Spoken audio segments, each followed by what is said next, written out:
Good morning, students. So today we'll see numericals in chapter 9, forces and laws of motion. So for the first example, the question is, a constant force acts on an object of mass 5 kg for a duration of 2 seconds. It increases the object's velocity from 3 meter second to 7 meter per second. Find the magnitude of the applied force.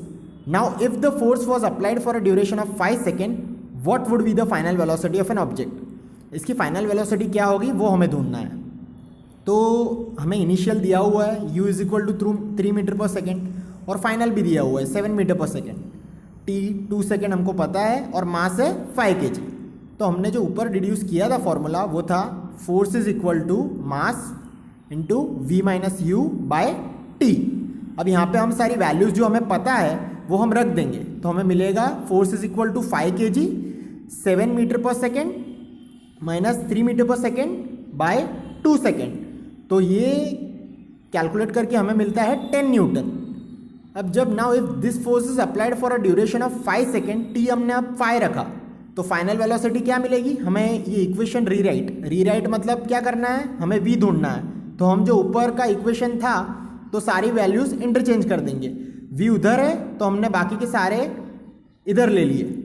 तो v is equal to U plus F T ऊपर चला जाएगा और m जो ऊपर है वो नीचे आ जाएगा दूसरी साइड पे by m. On substituting the values of u, f, m and t we get the final velocity जो होती है 13 मीटर पर सेकेंड. अब हम आते हैं दूसरे एग्जाम्पल पे. Which would require a greater force accelerating at 2 kg mass at 5 metre per second square और 4 kg mass at 2 metre per second square. यहाँ पे वो पूछ रहा है कि ज़्यादा फोर्स किस में लगेगा एक्सेलरेट करने के लिए. तो हमें फोर्स का फॉर्मूला पता है F is equal to M A. तो M1 होगा 2 kg, A1 होगा 5 मीटर पर सेकेंड स्क्वायर जो हमें ऊपर से मिल रहा है, M2 होगा 4 kg और A2 होगा 2 मीटर पर सेकेंड स्क्वायर. अब फॉर्मूला हमें पता है F is equal to M A. तो F1 is equal to M1 A1. तो क्या होगा 2 kg into 5 metre per second square, तो वो होगा 10 न्यूटन. और सेम तरीके से करेंगे तो 4 इंटू 2 क्या होगा 8 न्यूटन. तो 10 बड़ा है 8 से, तो force 1 is greater than F2. तो दस accelerating a 2 kg mass at 5 metre per second square would require a greater force. अब हम देखते हैं third example. A motor car is moving with a velocity of 108 km per hour and it takes 4 seconds to stop after the brakes are applied. Calculate the force exerted by the brakes on the motor car if its mass along with the passenger is 1000 kg. यहाँ पे वो force क्या exert होता है break पे वो पूछ रहा है अगर मास होगा 1000 kg. तो हमें यहाँ पे initial velocity of motor car क्या है 108 किलोमीटर पर आवर हमको पता है. अब इससे कैलकुलेट कैसे करेंगे, इसको कन्वर्ट करना पड़ेगा. तो 108 किलोमीटर का हमने मीटर में किया तो 1000 मीटर और आर का हमने 60 इंटू 60 सेकेंड में कर दिया. तो क्या मिला हमको ये कैलकुलेट करके 30 metre per second. And the final velocity of the motor car जो हमको नहीं पता वो है v is equal to 0 metre per second. तो total mass of the motor car along with its passengers that is जो ऊपर लिखा हुआ है 1000 kg and the time taken to stop the motor car जो हमें है ऊपर t is equal to 4 second. अब हम ये इक्वेशन लगाएंगे. We have the magnitude of the force F applied by the brakes as क्या इक्वेशन है m v minus U by T. तो जब हम वैल्यूज ये रख देंगे तो हमको मिलेगा F is equal to 1000 kg. अब फाइनल और इनिशियल क्या था into 0 minus 30 metre per second और टाइम क्या है 4 सेकेंड अपॉन 4 सेकेंड. तो हमें ये कैलकुलेट करके मिलेगा minus 7500 kg metre per second square और माइनस 7500 न्यूटन. अब ये नेगेटिव साइन क्यों है, नेगेटिव साइन आई उसका मतलब tells us that the force exerted by the brakes is opposite to the direction of motion of the motor car. हमने ये पढ़ा था इनर्शिया में. ठीक है. अब हम आते हैं नेक्स्ट एग्जाम्पल पे. तो a force of 5 Newton gives a mass m2 m1 an acceleration of 10 meter per second square and mass m2 and acceleration of 20 meter per second square. What acceleration would it give if both the masses were tied together? अगर दोनों को tie कर दिया जाए दोनों masses को तो हमें क्या एक्सेलरेशन मिलेगा ये पूछ रहा है. तो इसमें क्या होगा, हमें फोर्स का फॉर्मूला तो पता है, force is equal to ma. तो यहाँ पे हमने m1 is equal to f by a1 और m2 is equal to f by a2. तो a1 क्या है 10 और a2 20 और फोर्स 5 न्यूटन. तो हमें m क्या मिलेगा, m is equal to 5 newton by 10 metre per second square, तो मिला 0.50 kg. और m2 क्या है 5 newton by 20 metre per second square, तो मिला 0.25 kg. नाउ अगर उसने पूछा है कि दोनों मास को टाई कर लिया तो एक्सेलरेशन क्या मिलेगा, तो हम वो ऐड कर देंगे. If the two masses were tied together तो टोटल मास होगा 0.50 प्लस 0.25, तो मिला 0.75 kg. The acceleration A produced in the combined mass by a 5 newton force would be, ऊपर फॉर्मूला क्या था, A is equal to F by M. तो 5 Newton है upon 0.75 kg, तो एक्सेलरेशन मिला 6.67 मीटर पर सेकेंड स्क्वायर. अब हम आते हैं नेक्स्ट एग्जाम्पल पे. यहाँ पे एक ग्राफ दिया हुआ है, the velocity time graph of a ball of mass 20 gram moving along a straight line on a long table is given in figure 9.9. Now how much does the table exert, how much force does the table exert on the ball to bring it to rest. कितना force table पे लगाता है ball उसे rest पे लाने के लिए. Table exert करता है फोर्स बॉल पे उसे रेस्ट पे लाने के लिए. तो इसमें इनिशियल वेलोसिटी हमको पता है 20 centimetre per second due to the frictional force exerted by, यहाँ पे फ्रिक्शनल फोर्स लग रहा है टेबल से बॉल पे. Due to frictional force exerted by the table the velocity of the ball decreases down to 0 in 10 second. Velocity decrease हो गई. Thus u is equal to 20 centimetre per second. v जो final है वो है 0 centimetre per second और time तो हमें पता है 10 सेकेंड. तो since velocity time graph is a straight line, it is clear that the ball moves with a constant acceleration. The acceleration क्या है, acceleration का formula a is equal to v minus u by t.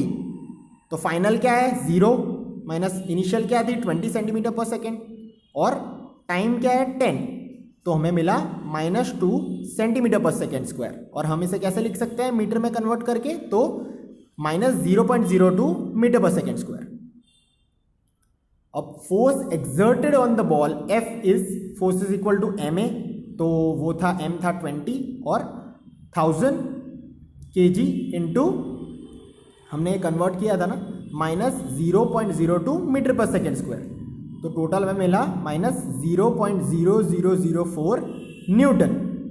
यहाँ पे भी negative sign का मतलब क्या हमने लास्ट इक्वेशन में पढ़ा था. The negative sign implies that the frictional force exerted by the table is opposite to the direction of motion of the ball. Opposite है डायरेक्शन में, इसीलिए वो नेगेटिव साइन लग जाती है. अब देखते हैं नेक्स्ट एग्जाम्पल. ये एग्जाम्पल था 5th, अब हम देखेंगे 6th example. The bullet of mass 20 gram is horizontally fired with the velocity 150 metre per second from a pistol of mass 2 kg. What is the recoil velocity of the pistol. Recoil मतलब वापस आना. Gun shot लेते हैं तो एक force, एक jerk लगता है हमारे हाथ को, वो उसे कहते हैं रिकॉइल होना. तो we have the mass of the bullet m1 is equal to 20 gram. उसे हम kg में लिखे तो 0.02 kg हुआ. And the mass of the pistol क्या है 2 kg. Initial velocity of the bullet u1 और पिस्टल u2 वो है 0. The final velocity of the bullet v1 is equal to plus 150 metre per second. The direction of the bullet is taken from left to right, positive by convention. Let v be the recoil velocity of the pistol. तो total movement of the pistol and the bullet before the fire, ये before और after होगा जो हमने पढ़ा था momentum के वक्त जब हम चैप्टर डिस्कस कर रहे थे. Total moment of the pistol and bullet before the fire when the gun is at rest. तो 2 + 0.02 kg into 0 metre per second, तो 0 है तो फिर सब कैलकुलेट करके भी 0 ही आएगा, 0 kg मीटर पर सेकेंड। अब total momentum of the pistol and bullet after it is fired, पहले बिफोर था अब आफ्टर, तो 0.02 kg into plus 150 metre per second, तो plus 2 kg into v metre per second, तो क्या मिला 3 + 2v kg metre per second. अब according to the law of conservation of momentum, total momentum after the fire is equal to total momentum before the fire. तो क्या लिया हमने 3 + 2v is equal to 0, तो v क्या मिला हमको -1.5 metre per second. अब यहाँ पे भी नेगेटिव साइन क्या इंप्लाई करती है, that the direction in which the pistol would be recoil, direction जिसमें वो रिकॉइल करेगी पिस्टल वो अपोजिट होगा बुलेट के, that is right to left. अब देखते हैं next example. A girl of mass 40 kg jumps with a horizontal velocity of 5 meter per second onto a stationary cart with frictionless wheels। वो stationery cart पे jump करती है frictional, जिसके frictionless wheels है। मास क्या है कार्ट का 3 kg। What is her velocity in the cart starts, what is her velocity as the cart starts moving, क्या है। Assume that there is an external unbalanced force working in the horizontal direction। Vertical ऐसे होता है और horizontal ऐसे होता है। Let v be the velocity of the girl on the cart as the cart starts moving.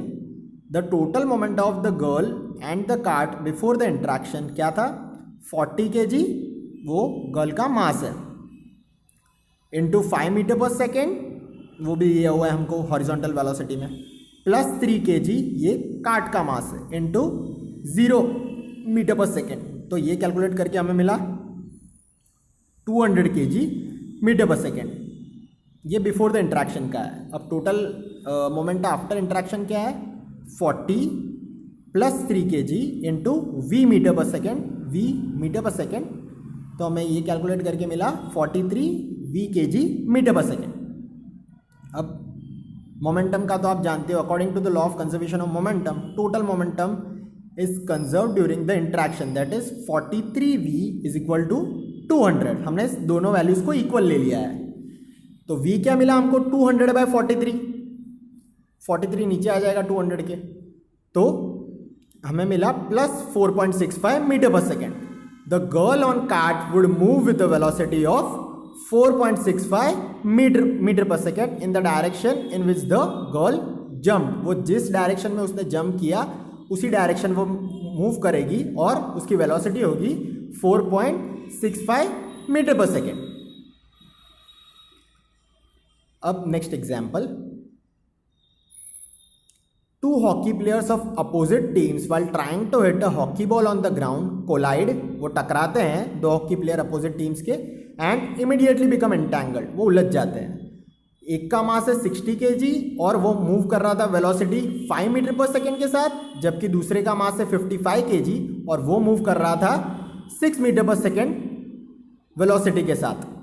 Direction, उसका direction first player की तरफ था। In which direction with what velocity will they move after they have become entangled. जब वो entangled हो गए, जब वो उलझ गए, तो कौन सी डायरेक्शन में हो जाएंगे और वेलोसिटी क्या होगी। Assume that the frictional force acting between the feet of the 2 players and the ground is negligible। हमें ये मानना है कि फ्रिक्शनल फोर्स जो उन दोनों के फीट के बीच काम कर रहा है between the feet of the 2 players और ग्राउंड, वो नेग्लिजिबल यानी बिल्कुल नहीं है। तो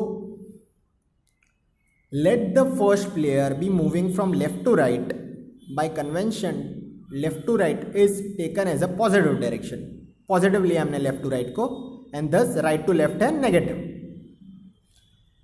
तो if symbols m and u represent the mass and the initial velocity of the 2 players respectively, subscripts 1 and 2 in the physical quantities refer to the 2 hockey players। thus m1 क्या है 60 kg, तो u1 होगा +5 metre per second जो हमें पता है, और m2 है 55 kg, ये दूसरे प्लेयर का मास है, और u2 यानी दूसरे प्लेयर की वेलोसिटी -6 मीटर पर सेकेंड।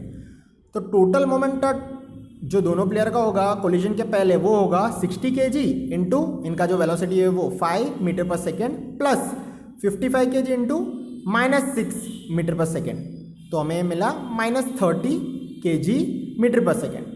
अब if v is the velocity of the two entangle players after the collision, तो टोटल मोमेंटा क्या होगा, m1 plus m2 into v, तो 60 plus 55 kg into v metre per second, तो 115 into v kg metre per second.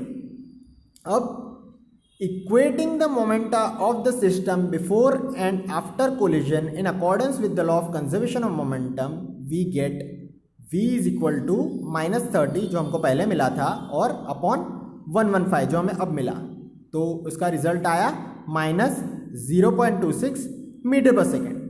Thus the two entangled players would move with velocity. जो player उलझ गए थे वो उनकी वेलोसिटी क्या होगी जब वो मूव करेंगे अब कोलिजन के बाद, 0.26 मीटर पर सेकेंड, और वो मूव किस डायरेक्शन में करेंगे, तो from right to left, that is in direction of the second player when he was moving before the collision, इसीलिए माइनस का साइन आ गया.